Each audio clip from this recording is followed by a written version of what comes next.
Welcome to the Lowland Catchup. It's myself, Rampant FM, and today I'm joined by Mozza. How are you doing, mate? I'm good, how's you? Yeah, brilliant. And Kev, how are you doing? I'm good, guys. We've got a few talking points, obviously, this week, but we'll get into them a wee bit later. Obviously, the talking points were Rangers right in not giving the Guard of Honour to Celtic. Obviously joking about that. The real talking point was obviously who's going to die in tonight's Game of Thrones episode. I don't know how well the Game of Thrones chat's getting over, but we'll talk about the SFA license and stuff a wee bit later in the episode. But we'll get straight into the Lowland League Cup. BSC Glasgow versus University of Stirling. Off to a flyer for BSC. Declan Hughes hits an early corner which finds the bold, incredible head of Martin Green to put BSC a goal ahead inside a minute. Still never got in your team of the season, no, Mozza?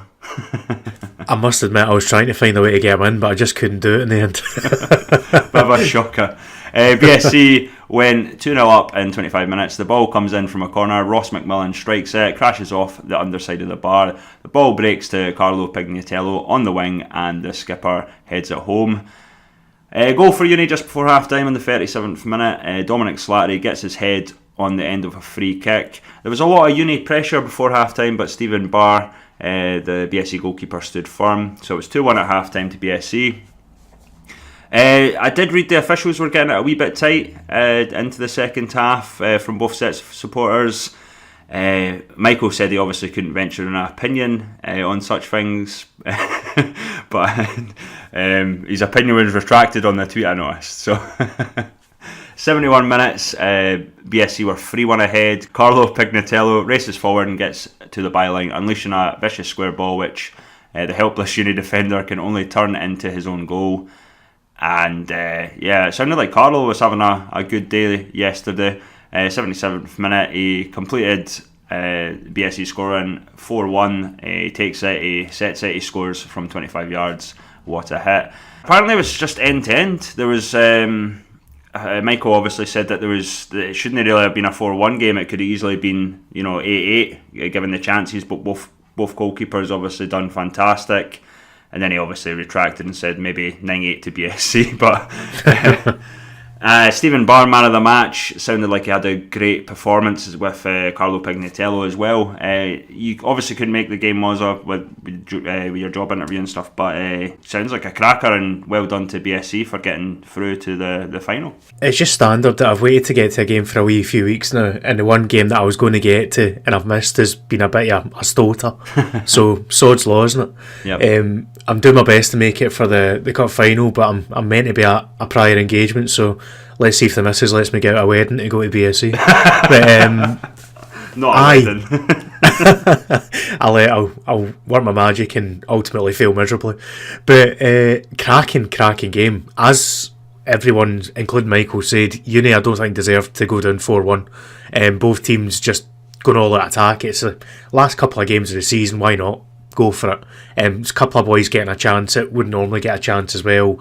I'm delighted for Stevie Barr, who's taken his chance in goals there and played really well. Just great result for BSC to get through to another final. We said a couple of weeks ago how they'll be really keen to finish on a high and get some silverware in the cabinet. Absolutely. Having had such a good campaign, ultimately coming runners up in the league.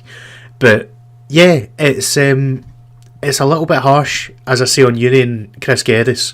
I listened to Chris's comments after the game, and he was very kind of magnanimous about it and saying well done to BSC, but at the same time you could hear the pride he had in his team and his performance there as well, and he was obviously wishing the best to the boys that are moving up to SPFL level, given that would be their last game for the Uni Firsts. But we did say that if you were a neutral to get along to one of these two games, there'd be plenty of entertainment, and so it proved. Chris, what do you say to the boys after a result like that? Because the scoreline didn't reflect the game really, did it? I'll be honest with you, we actually just said well done. I thought we played excellent, apart from the first 20 minutes where BSC were really on top. But then I think the last 25 of the first half, and then the first 25 minutes of the second half, we were by far the better team. Their keeper's had an absolute unbelievable day. He's not their normal regular number one, but he's came in and I'm sure he'll be chomping at the bit to start next week for them. So disappointed to lose 4-1, but we played really well. They got the early goal, which is obviously never a good start, and then with the second goal it looked like they could run away with it, but you clawed your way back in and got that crucial goal before half time. Yep, definitely. They're very strong, and when they're on the ascendancy they're very good. So when it went 2-0 we were thinking, oh no, this is going to be tough, and they're good enough to score more. But then thankfully we got a good free kick from Tom and Dom at the back. It's a really nice header, and then even then 2 minutes later or 3 minutes later their keeper makes an excellent one-handed save from Kieran. So we go in 2-1 and we're back in the game. And then both the second half goals seem to follow fantastic chances for us at the other end. Yeah. So for the first 15-20 minutes we were on top. We had some really good opportunities, don't get me wrong. BSC were very dangerous on the counter-attack. Their forward line's very good. You're not going to keep them quiet for the full 90. But we had chances in the box. Their keeper's made a couple of saves, and then they've broke up the park, and he's on loan from Livingston, the boy, and he showed great pace, got to the byline, pulled it back, and Gus hasn't really got an option. He's tried to clear it, and he's put it in his own goal for 3-1. So, and then even after that we've went up the park a couple of minutes later, and Alex has had a great chance and he's hit the bar with a shot. He probably should do better, and then a minute later BSC break up the park and the boy cuts in and scores to make it 4-1. So a very hard luck story for us today, but overall it was a good performance. It was just a day where we never took our chances like we have been recently. Well, it's certainly been an entertaining run in this competition, and one you can look back on with satisfaction. Yeah, definitely. We've done really well again. 2 years we got to the semi-finals. Obviously disappointing not to get to the final, but BSC done it and they got the win, so obviously wish them all the best next week. I think it's against East Stirling, and that'll be a really good final, to be honest, so all the best to them. Well, Chris, we've reached the end of the season for University of Stirling. How do you look back on it? A long one, 55 games long, a lot of ups, a lot of downs, some good development in terms of the players. I think every player in our squad's got better this year, and that's our goal. Players are going professional. We've got players stepping up from the 20s. The 20s have finished second in their league, so I think the development part of it's been excellent. And you've got a group of players who are going off to professional clubs next season. Yep, so we've obviously got Rory going to Elgin, Lewis going to East Fife, and Blair going to Montrose, and obviously for them it's a great opportunity, but for them, those three, the work's only started now. Do you know what I mean? This is the hard part, when you actually get in, because there's going to be experienced players in those dressing rooms, and they're not going to let a young lad come in and take their spot. So for them it's great, and it's also great for our squad, because the young lads can see that if they play well at the uni, there is clubs that will take opportunities and bring them up. And you've had fantastic runs in cup competitions. 5 cups overall competitions in terms of university as well. 2 quarter-finals, 2 semi-finals, 3rd round, first ever time for the university in the Scottish Cup. So I realise people will say, but Chris, you never won anything. But again, our aims and goals are different from a lot of teams. Obviously we want to win every game and we want to win trophies, but look at the teams we've been beat off in the Cup. Pennycook, top side. Bonnyrigg, top side. BSC Glasgow, top side. University of South Wales, top side in the university leagues, and Elgin in the Scottish Cup. So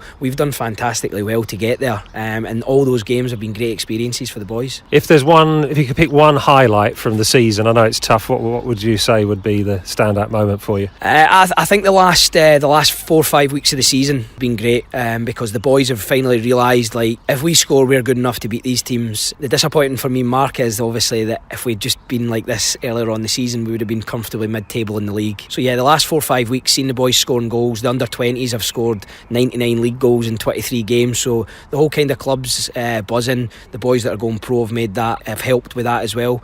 So I just want to wish all the boys that are leaving after their 4th year, Lewis Boner, 5 great years here. Lewis, Rory, Blair, Kev, John Allen, who I had in my 4th team, Michael Baber, who I had in my 4th team, Dom Slattery. All these boys, I wish them all the best wherever they go, and obviously for the pro boys, all the best next year. Well, Chris, on behalf of everybody that's been watching the team over the season, thank you, because we've enjoyed the entertainment, and have a good summer. Try and have a break, and we'll see you next season. Yeah, thanks David, and to you as well, thanks for all your help.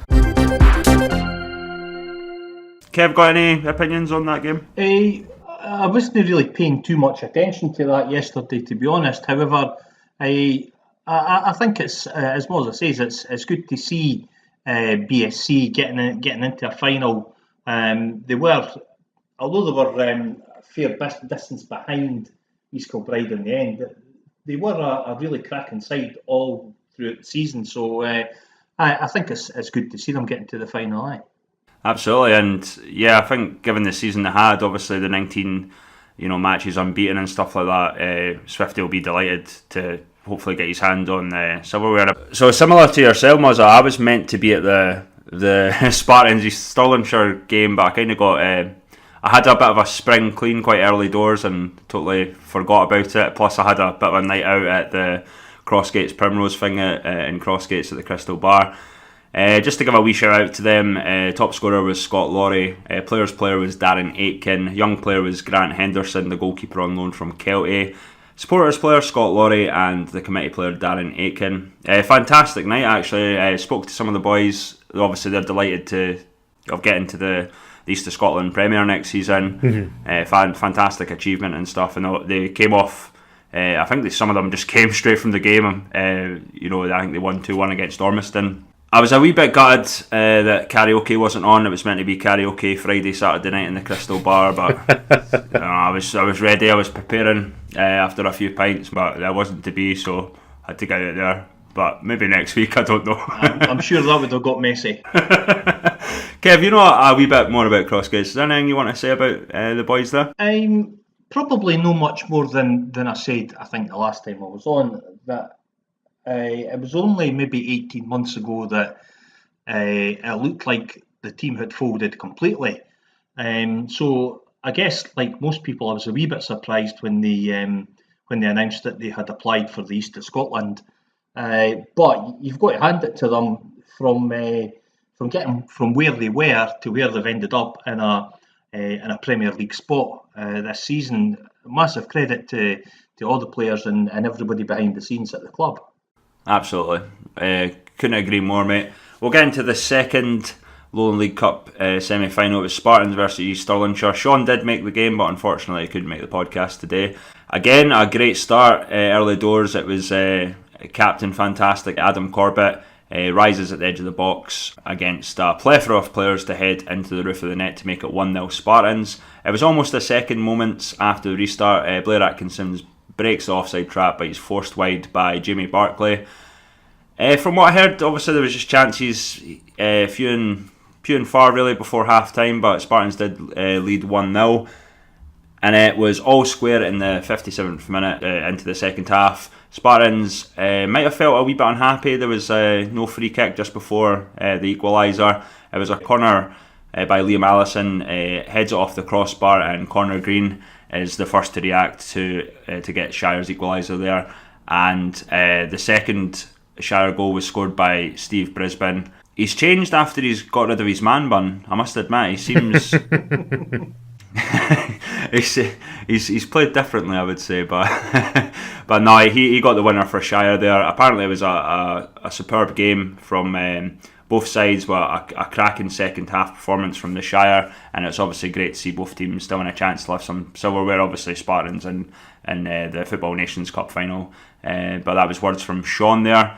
I always tend to back Spartans at Ainsley Park, but it sounded like Shire had a second half there that they really obviously dug deep and managed to get the result there to get into the cup final to play BSC. Let's be honest, to go to Ainsley Park and come away with a win, you've got to earn it. Yeah. So they've clearly gone and, well, you can tell from Sean's report and what he said yesterday that they put in a cracking performance. And they have been a form team in the league in the second half of the season. As soon as kind of Dell and Andy got their foot in the door and they got comfortable, they knew exactly what they were looking to do, and they got the players on board with it. They've been one of the form teams, as I say, so it maybe shouldn't have been as much a surprise as it was to me when I saw the final result, but fair play to Shire, and it's going to be a cracking final. Maybe Shire might be a wee bit disappointed with how their season has gone. Certainly the first half of the season they were a wee bit inconsistent, maybe dropping some silly points and things like that. So I would imagine that, as Mozza says, they'll be glad to have picked up and maybe stabilised a wee bit in the second half of the season, and obviously that shows in the fact that they've got to a final. And you know, I think, I don't know if we're going to talk maybe a wee bit about next season and how that league's shaping up, but I think they're maybe one of the sides that are easy to overlook, but they're still a pretty dangerous outfit on their day. Absolutely agree. Obviously it's hard work from the likes of Dell and Andy coming in, and it's really paying off for them. This sort of, especially coming into the 2019, I think they've lost twice. Yeah. If I remember right, in the league, I think, and then obviously the cup game against Bonnyrigg, but just the unreal performances from them. They're doing really well, and hopefully they'll have a chance against BSC. But we know BSC what they can do. They'll be eager for a cup as well. So yeah, definitely an interesting final. We'll talk more about it a wee bit later in our preview and stuff. But one thing I forgot to mention about that game was I'm sure Bill had mentioned the fact that the referee had a really good performance. There was a lot of sort of physicality in the game, but he let a lot go, let the game flow basically, which is always good to see. I always prefer when referees kind of just do that. So a wee shout out to the ref, the Spartans East Stirlingshire game. There you go, a lesser spotted, well done referee on the Lowland League Catchup. Yeah, so obviously there was another big game happening at the weekend as well. Unfortunately, it didn't involve a Lowland team ultimately after Cove got past East Kilbride in the first playoff. But Cove hosted Berwick Rangers, bottom side in League 2, for that League 2 spot next season.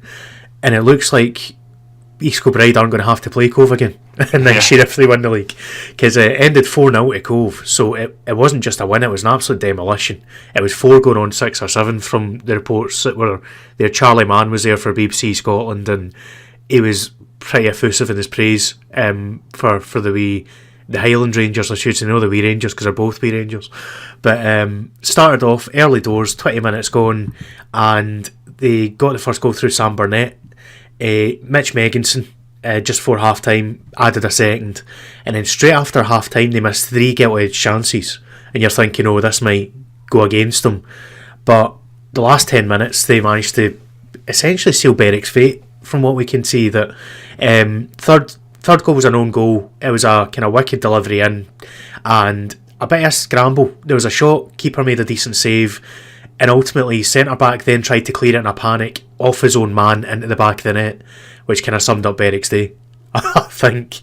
And they sealed the deal with a guy that I was really impressed with, Jamie Masson, scoring a bit of a worldie in the kind of 7 minutes left on the clock, cutting on his right foot and unleashing a shot right into the back stick, about kind of 20-25 yards out. So it looks like we might have Berwick Rangers joining us in the Lowland next year, which is another interesting dynamic to throw into the kind of brief previews we've looked at already about these teams and how they're going to shape up and what their aims and ambitions are going to be. It looks like we might have the Borderers to throw in here as well. If the last week in Europe anyway has taught us anything, we shouldn't write anybody off just yet. But I mean, it is going to take something for Berwick Rangers to come back for that kind of result. And I think, without having followed their results closely or too closely this season, you probably can't see them overturning that now. No, I wouldn't think so. I mean, a little kind of Lowland link there. They got rid of their manager Harvey, just kind of with 1 game left of the season when they were going up to Elgin, and they put in I can't remember who's actually managing them just now, but the assistant is Ian Little, who was at Whitehill Welfare for a large part of this season. So if they stay around, they're obviously going to have an idea of what the loan's going to entail in the quality level, but who knows. I see they've already kind of signed up a few boys in contracts for next year as well, including a guy, Darryl Healy, who knows the league very well from his exploits at Selkirk. So yeah, we'll keep an eye on it. Obviously, second leg, they've not scored in 5 or 6 games, so I can't see them coming back. I'm quite happy to put my head out on the chopping block for that one, and potentially risk ridicule later on. But yeah, I think myself and Sean, when we saw Cove, we expected them to go up with relative ease, and so it seems to be proven. Yeah, agreed. I absolutely agreed, Mozza. I think the only thing I'm really sweating is when to follow them from the catch-up, because I don't know how much they're going to enjoy coming down to the Lowland League, but I'll give it a few weeks after it, and then I'll give them a wee follow. All we need to do is get Shire to explain it's not the end of the world. Yep, exactly. And again, I think it's always tough, like from knowing the guys at Shire, I think they found it very tough, obviously come into this league, but speaking to some of the fans throughout the season, they've obviously said we really enjoy this league. We're actually, winning from a tough position before, maybe in league football. So again, it's like what you said, it's not the end of the world, and hopefully they'll enjoy being in the Lowland League. Welcome to the party, basically. So we'll get into our team of the season. Obviously, the polls, there was lots of votes for. We can definitely tell who the popular boys are in the league now. For keeper, it was Blair Carswell, obviously the Spartans keeper, 50% of the vote. The Cat.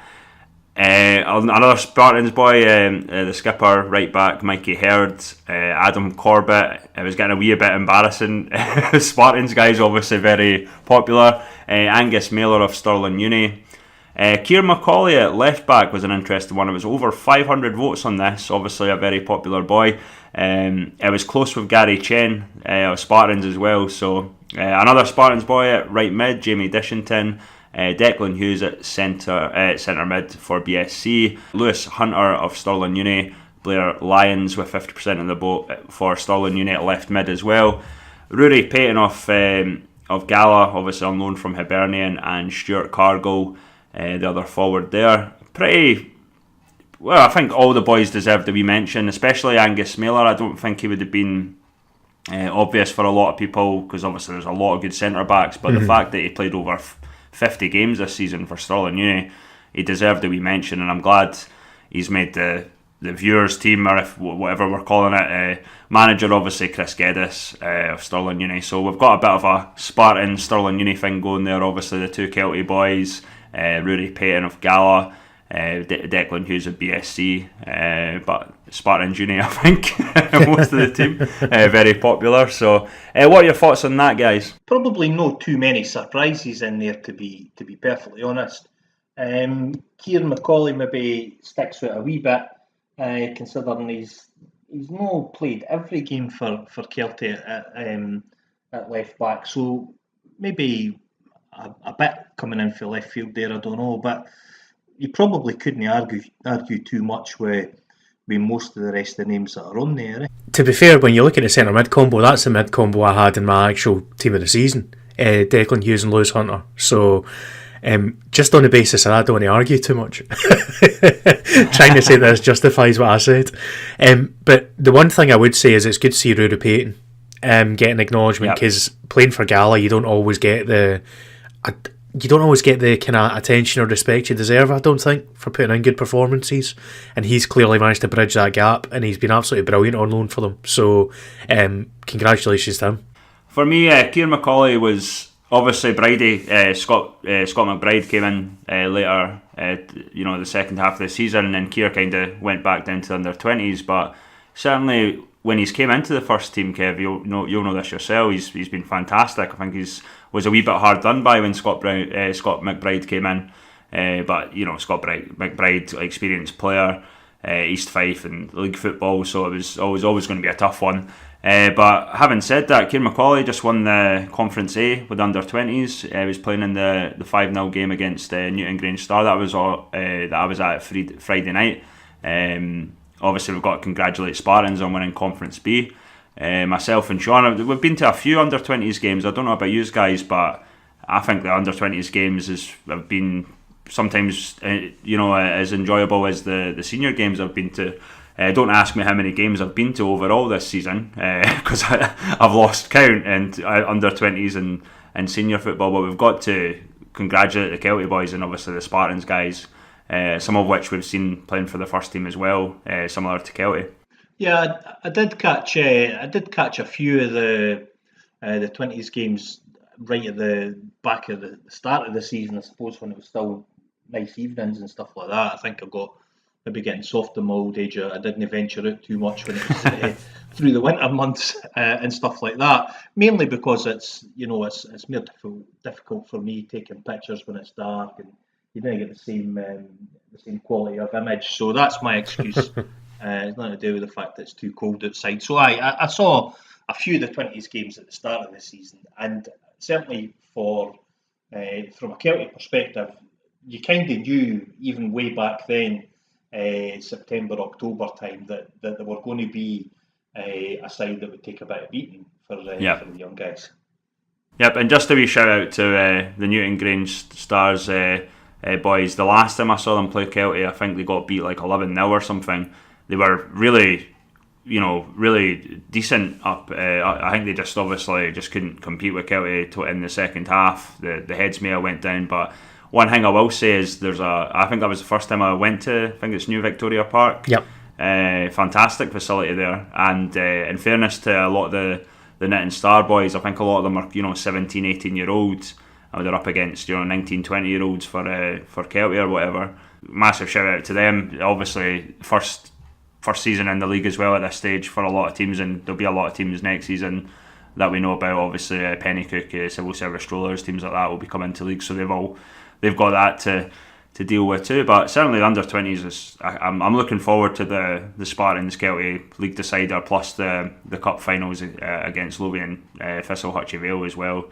The boys are doing fantastic, as well as all the coaches and stuff as well. Obviously we mentioned that the Lowland League Cup final, BSC versus East Stirlingshire. It's going to be at East Peffermill, the home of Edinburgh Uni, on Sunday the 19th. The kick-off is 2 p.m. I'm looking forward to seeing BSC. It's been a while actually since I've seen BSC. I obviously know they're a strong team. I've seen Shire quite a lot lately. Dale's done a fantastic job. The guys are doing really well, so I'm expecting a really decent final, I think. I mean, if I can make it, I'll be looking forward to it. I might be a divorced man if I make it, but we'll see. We'll see. I'm sure I'll come up with some kind of story. By the way, if anyone's getting any ideas, tweet me. It'll be a cracking game regardless. So if you're in the area and you're looking for a game, especially now the season's finished, get yourself along and encourage people to go along to East Peffermill for that as well. You get two attacking teams that will be going for the jugular to win a trophy, and if nothing else, you'll get a good way to kind of finish off the campaign. Absolutely. I mean, it is getting to the stage in the season where it's slim pickings. I was at the Consolation Cup in the juniors yesterday, so I think it's just anything to find an extra game to go and see. Mm-hmm. So I think whether I get to that game next Sunday or no, my other distraction is bike racing, and there will be bike racing on next weekend down at East Fortune, so it's a bit of a toss of a coin for me whether I go to the football or the bikes. And if you're not busy on Saturday, you could go to the Hague Gordon Cup final, Eddisport versus Upper Annandale at Galabank. I'm not actually 100% sure if I'm going to make it. I did get a wee bit of an invite down. I think you noticed that, Mozza. I did. Yeah. I'm not too sure about the travel. Sounds like Donald was offering you a lift for Glasgow though, was he not? Yeah. It's the travel time that's worrying me, because again, if I'm not back by a certain time on Saturday night, I get a wee bit heat, I guess. So just saying, Donald, if you get back to him and offer him a pint, he'll go. Yeah, absolutely. In all seriousness, guys, we talked about it a wee bit earlier, obviously, when we started the show. This is where we say our views are not representative of the Lowland League. When we say that, we obviously, it's going to be something decent. Personal opinion, obviously, but right. Bonnie Riggs SFA licence rejected based on floodlights. Omni Shambles, discuss. Who wants to go first? I mean, I'm happy to jump in. You know my views already.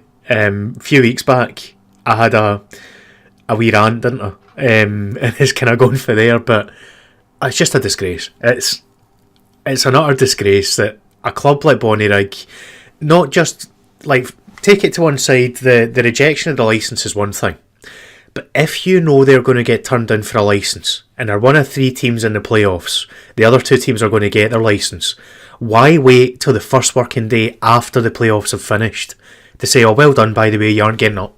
Why do that? It's an utter shambles, and whoever's in charge of this side of things, the SFA, should be hanging their head in shame for it. Now, the other thing, obviously, in terms of why they've had their licence rejected, they threw in this requirement for floodlights for the entry-level licence after all these East of Scotland teams had signed up and paid their 10 grand or whatever it is to essentially start the process. I don't know any business in the world that can get away with saying, "Oh, give us this down payment and we're going to change the rules after we've taken your money," and get away with it in a court of law. So I hope the SFA have covered their backsides, because if not, they could be in for a world of pain for all these clubs that didn't know they were going to have to get floodlights, and now they're being told that's the case.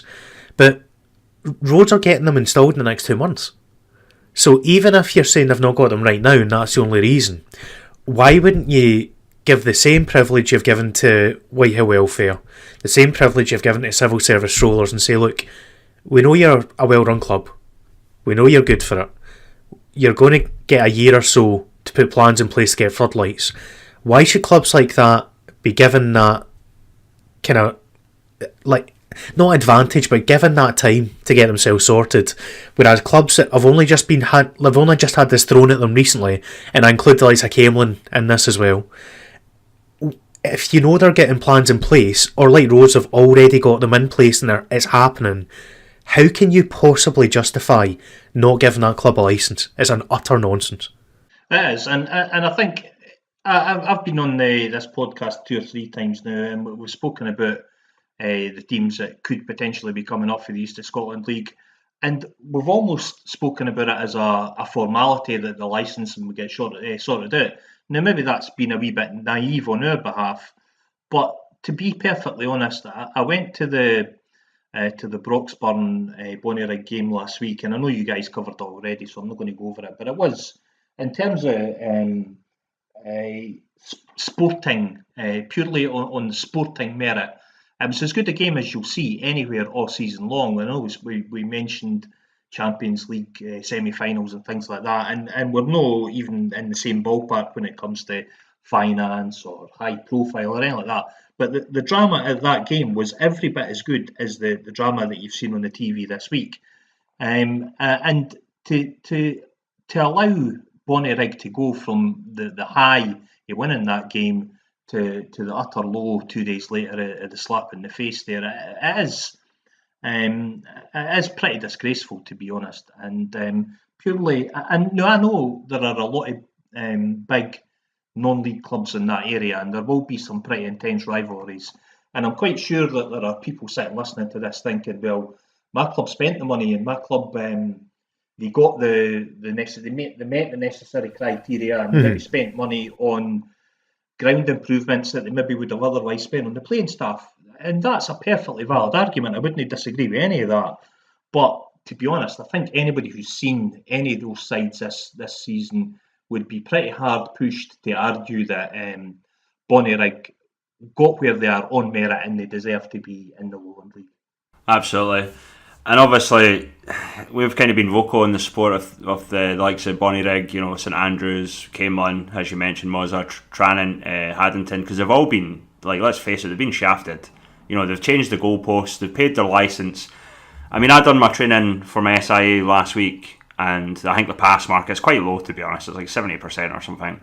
I paid my money, right, okay, I'll do my training. Imagine they changed it, now the pass mark's 90%, and I failed, maybe I got 88%. I would be wanting a refund, wouldn't I? You know what I mean? Absolutely. It's not on, and the fact you mentioned, obviously, Mozza, is the fact that they're going to have these in place. I remember being at Whitehill, who obviously don't have floodlights, with Kelty earlier in the season. I think it was July or August, midweek game, 8 o'clock. You're not going to need floodlights at a ground in July or August, so they would have a few months to leeway, just because of what it's like in Scotland in terms of weather or lighting or whatever. They're showing no trust in any of these clubs, and which is a bit ironic, because I don't think any of the clubs or anyone else really trust the SFA, in fairness, because they're just there's a lot of things going on. Obviously, I've seen the petitions going about, which more than 1,000 people have signed. The MSPs are getting involved. To me, it's like if we say something that someone doesn't agree with, obviously, like the churchy civil service, we need to be held accountable too. But there's no one holding the SFA accountable. And the thing, obviously, this week as well, which was the worst timing. They want to introduce Colts to the league. Oh yeah, taking opportunity away from the likes of East Kilbride and teams that we know could be good league teams, and that's just just unacceptable. They're showing no respect to this level, and it pisses me off. If you want to do an extra hour on the podcast, we can talk about Colt team, but let's leave that by the by for a summer chat, shall we? Yeah. It's been roundly thrown out every time it's came up by the league clubs, never mind clubs at our level and below as well. So, but I think we can leave that by the by at this point. But the thing is, we're not asking for anything complicated. We're asking for a level playing field. Exactly.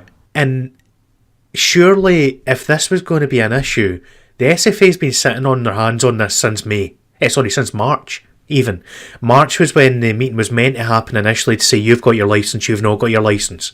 If they'd said at that point to Bonnyrigg, you're not getting it unless the floodlights are in place, I've no doubt the Rose would have accelerated that. Exactly. They would have arranged the ground share somewhere, they would have got the floodlights in, they would be in place for the playoffs, they would have no issues.